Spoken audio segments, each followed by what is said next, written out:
today is I want to review our TIP, which is our Targeted Intervention Plan, and update you on IR. For those of you that were at Brighton today, or I should say for those of you that were not at Brighton yesterday, you did not get the pleasure. We had Region 6 there all day long. They were in classrooms, they were interviewing teachers. Every teacher had to be interviewed. Dr. Knox was interviewed, I was interviewed, Ryan was interviewed, so it was a pretty intense day.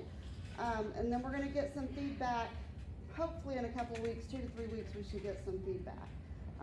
What they said when they left today was that, they saw a lot of great things going on, that it was a very unique setup. So, yeah, we've heard that before.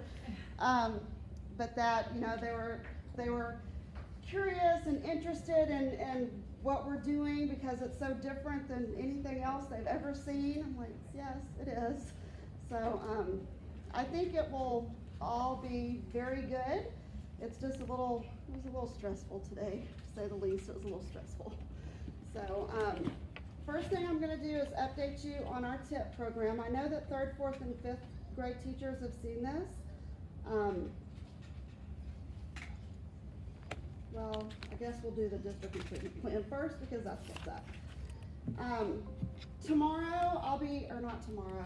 Next week, feels like tomorrow, I'll be presenting the campus improvement plan, the district improvement plan to the school board, and hopefully after that's done, it'll be approved, and then we can submit it to TEA. But just looking at our campus improvement plan, it is very similar to our targeted improvement plan, which is what we're doing for IR. It's the same exact goals. I've just put a little bit more information as far as what we're going to use in order to reach those goals. So also on this, if you've ever been on a committee where you worked on the campus improvement plan, you know all the things that have to be included as far as budget and allocations and basically how you're using your funds. So that is included. On our mission statement, remember we did talk about this last time, our campus improvement team, which consists of Kendra, myself, Vicki, and Dr. Knox, and Alicia. We came up with a very simple vision that kind of, and mission that kind of would oversee what we're doing this year. Sam Houston State University Charter Schools vision for the 2018-19 school year is to nurture students' learning and growth by implementing rigorous standards through a collaborative atmosphere.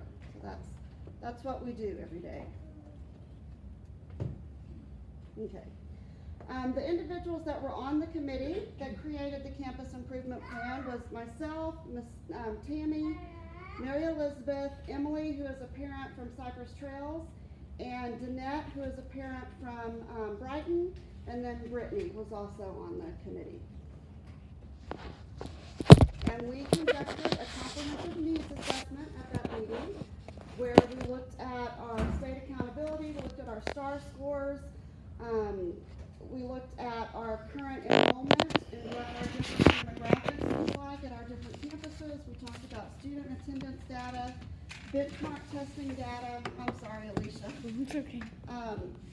Referrals that we had, BAS data, campus parent participation records, which is information that we received from our TDA visit last year, and then teacher retention data, which up until that week that we did this, it was really good. So, had a few teachers leave after that. So we identified our 3 areas that we needed to address this year. These are also the ones that we're addressing on our TIP plan. In domain 2, we're looking at our growth domain, which we feel like we'll see tremendous growth this year based on, that is our 3rd and 4th grade students. Actually, it's 4th and 5th grade students that'll count for our growth domain because they're the ones that took STAR last year. So what that's looking at is how many of our students who took STAR last year and are taking it this year, if they made growth. And depending on the amount of growth that they make, you can get 0 points, you can get half a point, or you can get 1 point in that domain. And really and truly, after JC and I have looked at all the data, we feel like that domain alone is going to get us out of IR. Because because we're gonna have so much growth with our kids, just going from last year to this year. A main reason for that is because we've had those kids longer. You know, some of them we had only for 4 or 5 months. They took STAR and they've been homeschooled previously. Now we've had them for almost, or we will have had them for almost a year by the time they take the test, or longer than a year. Our other goal is going to be in math, and we're going to talk specifically on Monday when we meet about some math initiatives. And tonight we're going to be looking at our writing scores and what we can do to improve our writing curriculum. Okay, the funding that we get, the funds that we get for the charter school right now, because we're new, we get state comp ed funds, and we get special ed funds, and we get bilingual and ESL funds, and I'll show you those amounts in just a minute. So our scores from last year, we had a 59% overall in math, 82% in reading, and 56% in writing. So as you can see, we have a lot of room to grow, and I think we'll make that growth this year. And we'll also be taking the science test in 5th grade. Just a few things on Ms. Armacaw's shoulders back there. All right, this is basically just explaining to you what state comp ed funds are. It's looking at our students that need interventions and students that need assistance and how we use those funds to help them. So the funds that we have, for state comp ed, we received $61,000. For special ed, we received $67,000. And for bilingual ESL, we received $44,800. And I suspect that will grow tremendously as our population is growing this year. All right, again, this just goes back to our objectives. We have 3 goals. The first one is on increasing our writing scores to 65% at approaches or at our higher level. And we're doing that through training our teachers on the writing rubrics, which we're doing tonight. We're going to start doing mini lessons, grammar mini lessons, which y'all are already doing because we've already met with the STAR teachers on that. And then ongoing data analysis, which is where we're implementing the interim assessments in November and February, and the practice STAR test in December and March. Our second goal is on math and increasing that score to 65%. And we're going to incorporate a district-wide problem-solving map, which we'll talk about on Monday, and training teachers how to break down the TEKS and actually looking at TEKS resource a little bit more. I think there's a lot in TEKS resource that we don't know is there that we can utilize to help us. And then of course data analysis. And the last one's going to be focused on growth. We've already identified all of those students that are going to count for us, that were with us last year, and they're still with us, or they were in another school district, they took STAR, and they're with us now. They will count for growth as well because they took STAR last year. So we've already identified all those students. We're going to be creating goal sheets for each one of them. And either Dr. Knox and I or I will be meeting with those students after each assessment to talk about how they did on the test and what they need to work on for the next test. And then we are also working on a data tracking system for teachers. You're going to have 3rd, 4th, and 5th grade teachers will have an individual folder. Basically, you're going to have a student goal folder. You're going to have a teacher goal folder that lists everything for that child. You know, if they have any accommodations, if they're 504, if they're special ed, if they have, I'm trying to think what else is on there. Pell passes on there. Instructional accommodations. Instructional accommodations. Everything's going to be on one sheet. We've created one sheet that has all of that information on it. You'll have that folder for each student in 3rd, 4th, and 5th grade so that you can track their progress. All right. And that is the end of our campus improvement plan. Basically, our TIP, which is the targeted improvement plan, which is what we submit, to TEA, is the same thing. It's the same 3 goals. It's just a 2-page document instead of 13 pages. All right. Next on our agenda, any questions about that? suggestions for my presentation since I'm presenting it to the board next week? Okay. All right, GT curriculum.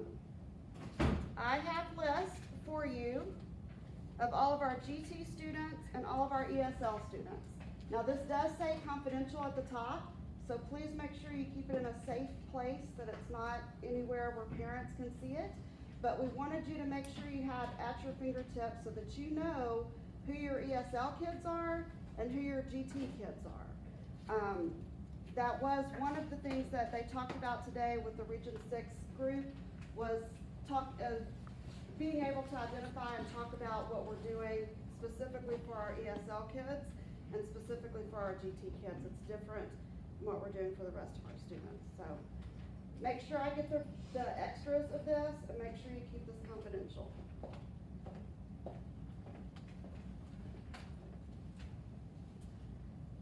All right, and we do have a GT curriculum.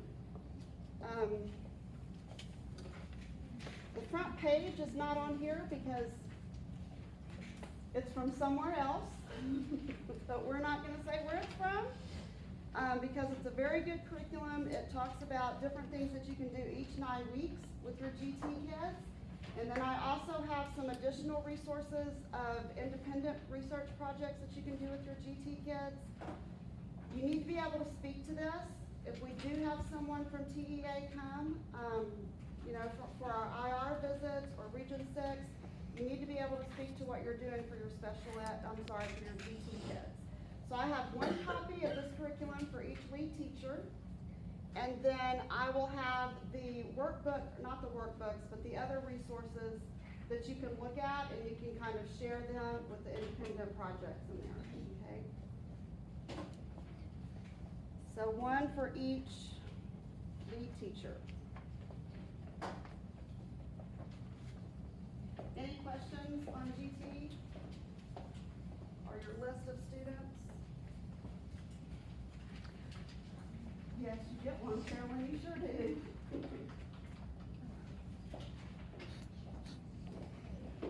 And I'm hoping that this is probably the last staff meeting where we have to announce staff changes for a while.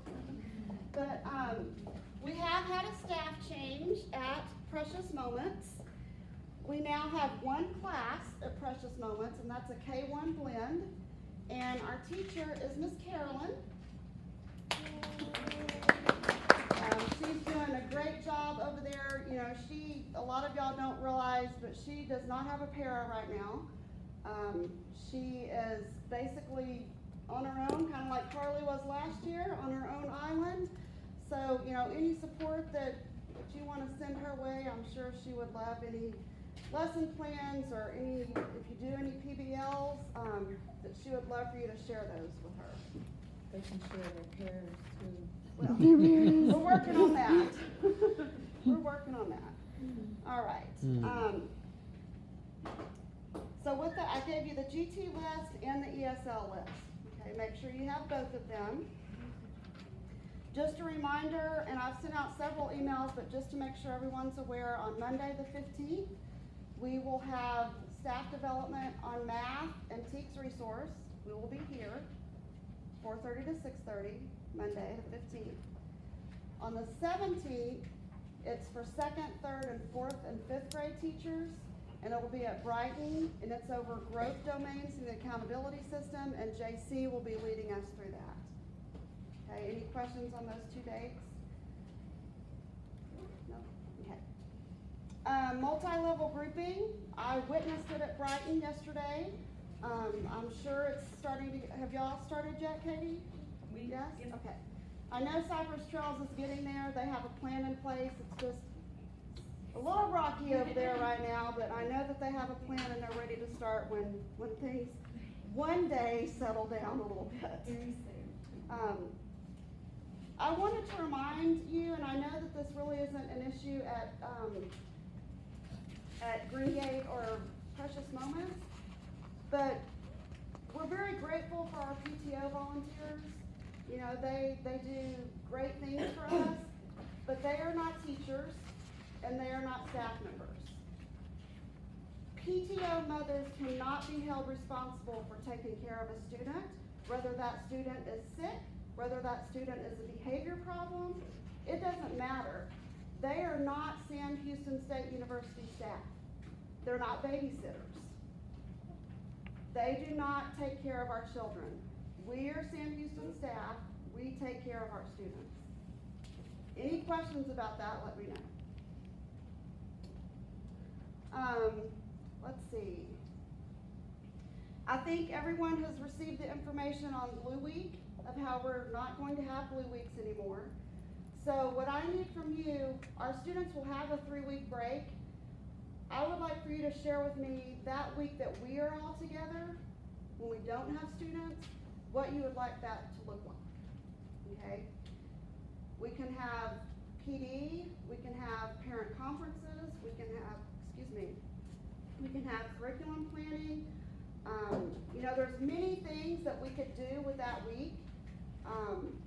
But I want you to share with me how you would like to spend that week, okay? Because I want to make it productive. I don't want it to be just an extra week where y'all don't feel like you're being productive. So send me some ideas or send your lead teacher some ideas so that we can make sure we make the most of that week. I know that there's also some concerns about personal kids that week. Dr. Knox and I are going to talk about that. We'll figure something out. Those of you that have personal kids that go to the charter school that don't know where you're going to put your kids that week, we're going to work through that. Even if we have to have a little daycare inside here or whatever we decide to do or whatever y'all decide to do, I don't want y'all to be panicking about what you're going to do with your kids that week. We're going to work through that, okay? We can put Lily and Eeyore in charge. Or just 5 days off, personal leave. That's where I'm leaning to. Okay, let's see. The calendars that were sent out, on the calendars that were sent out, there were 2 calendars sent out by Dr. Knox based on the feedback that we've received. We're gonna be taking calendar A to the board next week.